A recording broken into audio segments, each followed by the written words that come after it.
Hello guys, how are you? We are back to another segment of STEM Talks with Leaders. As you are aware, more girls in schools does not always translate into same opportunities for them as boys. They do not receive same benefits or get to compete or make choices for which education stream they wish to pursue. They are held back by common biases and societal norms. As a result, their quality of education suffers.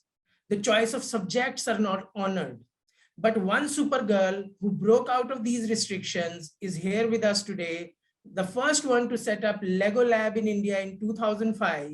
She is a successful entrepreneur, an automation ninja, a coding samurai who develops curriculums and inspires girls all over the country. We have with us Binal Kamdar ji. Binal ji, welcome to STEM Talks. How are you? Welcome. So, Thank you Binal so ji, much, Bhuvanji. So Binalji, diving straight into this conversation, I'm very curious to know, what are you working with these days? What are you tinkering about? What are you tinkering with these days? Okay, thank you so much for having me. I thank India STEM Foundation and Bhuvanji. Thank you so much for having me first. Tinkering, this word is itself very interesting. So currently I'm tinkering with a lot of things, as all STEM educators do, but my main tinkering has been happening with coding pre-skills. How can we develop the pre-skills which are required to learn coding? As you know, coding is trending in India and many other countries. All the parents want the children to go for coding, but it is very vital to understand that we cannot start coding directly. We need some pre-established skills. So that is what I'm tinkering with, that how can we teach children coding with bricks? Excellent, excellent. That is very interesting to know. So tell me, Binalji, what are you reading these days? You know, what is that book that you're carrying around with you? So the one segment where I really need to work is how to promote things and how to understand the nature of social media. Because as we know that most of the things are supported nowadays by social media. So I am reading currently Contagious, How to Build Word of Mouth in the Digital Age by Jonah Berger. And I'm learning a lot from that book. I am sure our viewers will certainly have a look at that book and, get inspired by, what you are also reading. So, Binaji, I want to learn from you, how important is hands-on learning for young students? You know, as you said, you're reading about digital marketing and you're also practicing it, working, doing it by hand. Uh, uh, how important is hands-on training for young students? Hands-on training is fundamental for 0 to 99 years. It's not only for children, it's for us also. And that's why we call it constructionism. So hands-on training is something that is vital and fundamental from playhouse or playgroup. Children learn their best while playing with it or while constructing and building something. So it's vital for 0 to 99. Wow, that is really an eye-opener for us. 0 to 99, hands-on is important, not just for students. And this is, a misconception that, a lot of people have, that hands-on learning is only for students, but it is for everyone, because you learn faster, learn better, as you said. So what other misconceptions, myths have you heard about, when you interact with students? What misconceptions do they come up with when they're interacting with you? They want to change those. I do not see many misconceptions with children's mindset because they are very open. Their mindset is very receiving kind. I definitely see a misconception with parental mindset, which is like only boys can succeed in STEM or STEAM field. Because somehow if parents start believing that this is also doable, there is no gender biases when it comes to STEAM or STEM skills, right? It is basically, I believe that STEM skill is basically the new name of problem solving skills. So we cannot just divide that problem solving is handled better with boys and not with girls. That is absolutely no. So my only effort is to change this mindset, that please promote girls also in the same field, and they are going to make a bigger, better, and vital change in the society. Excellent. Spoken like a true leader. Binalji, I want to ask you, you are a STEM leader, a STEAM leader, a gem, as they call girls in STEM. Tell me, which STEM leader do you follow on social media? As I said, I'm poor at social media. I'm still learning a lot of things. But yes, my idols are actually, I follow Seymour Papert, and I love the work by Michelle Resnick at MIT Media Lab. They have changed the entire perspective of how children should learn and how children should play, and they have been developing new technologies for children for so long. So they are my gurus, and I do follow Seymour Papert and Michelle Rechnik. Definitely. Thank you for sharing these insights.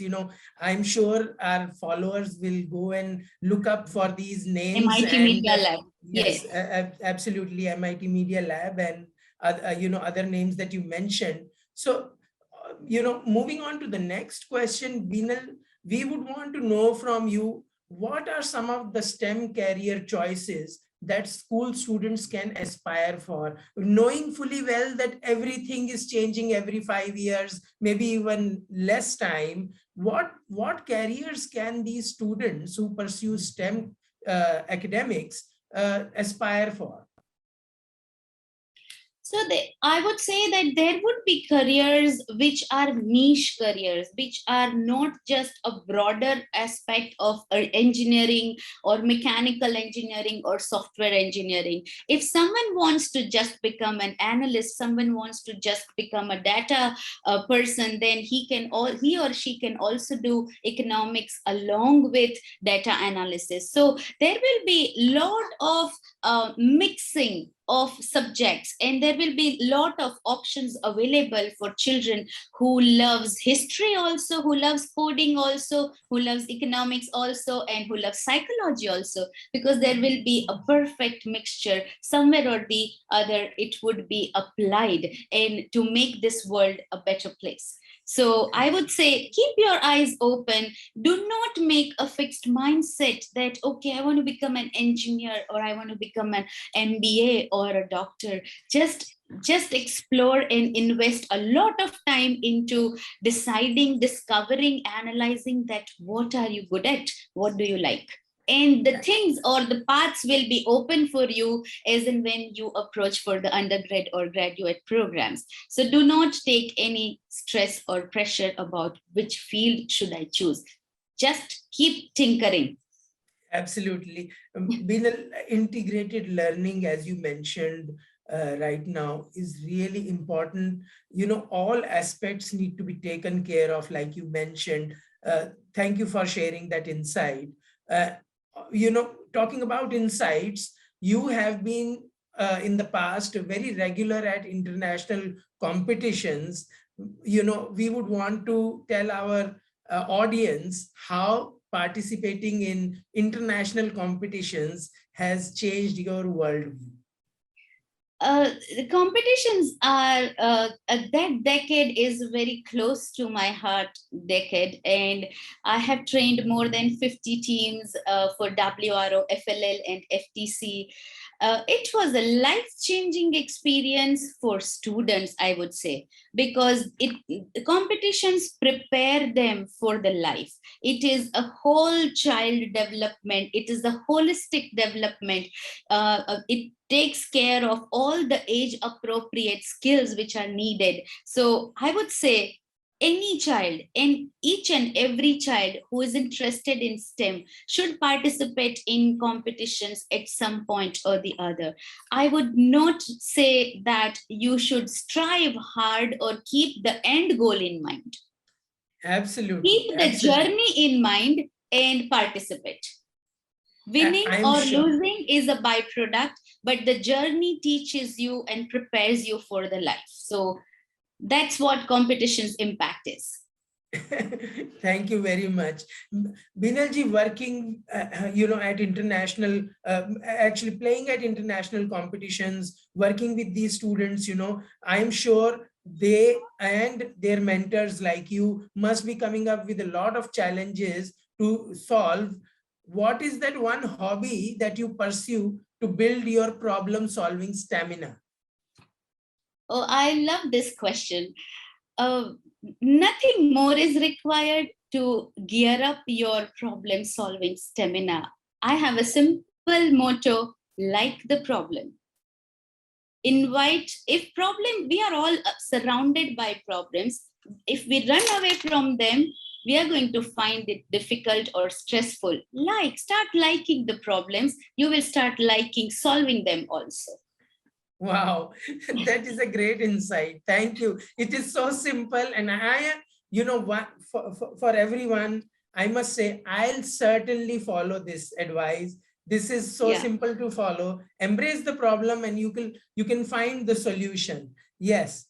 Binal, another thing, I want to ask you is, which Mhm. is that one tool or technology that you have taken long time to master? And why I ask you this is because, children, sometimes young people, they give up on challenges if it takes longer than expected, or if there are too many pitfalls.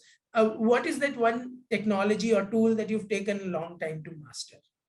So, in the world of digital media and tech tools, it is very, very distracting for children to know that which app to use and which platform to use. So, I would say that one tool I mastered is what not to use and what to use. Okay, because by knowing that, okay, there are 10 different word editors and there are 5 different number editors and there are 5 different presentation softwares, which one to use, and keep it simple. You need to know your needs, and accordingly you stick to the tools and softwares. Do not get overwhelmed with new technologies or new upcoming apps or upcoming tech tools. It is equally vital to keep your balance and not get intimidated by that. Absolutely. Not to get intimidated by the challenges that come, towards you. That is really important for everyone to follow. Tell me, Binalji, although you answered it in a way earlier, but still, which is your favorite STEAM subject and why? Oh, that's the most difficult one. Entire STEAM is my favorite. I would connect it more, I would like to connect it more with A for art now, because science, technology, engineering, and math was something I have been grown up with. And during, because I'm an engineering graduate, I had these things with me for a long time. But art is something which I am exploring with young children, because I'm mostly dealing with 2 to 9 years old, and art is giving immense results and very interesting learning outcomes. So yes, I'm exploring more on art with STEM. Excellent, excellent. And very poignant point as well. A lot of times while talking about STEM and STEAM, arts usually, gets ignored, but it is equally important. I was reading this book recently where it Mhm. said greats like Michelangelo, Rembrandt, who were into art and design, were ardent students of biology, geometry, and so on. So, it is all interrelated. And it's Right. very inspiring to learn from a STEM leader that arts is equally important. Thank you so much.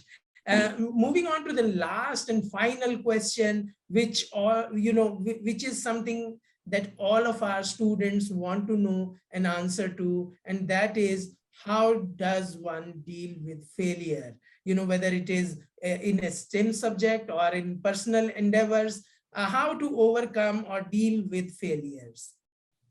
Again, a simple strategy for me: focus on journey, not the outcome. Failure would not affect you. Right. Excellent. Beautifully put. Thank you, Binal ji. Guys, I hope you had a great time listening to our wonderful leader who's pursuing STEM as a career and who's passionate about STEM subjects. Thank you, Binal ji. Thank you for joining us. And we hope that students would like this video and be inspired by your talk.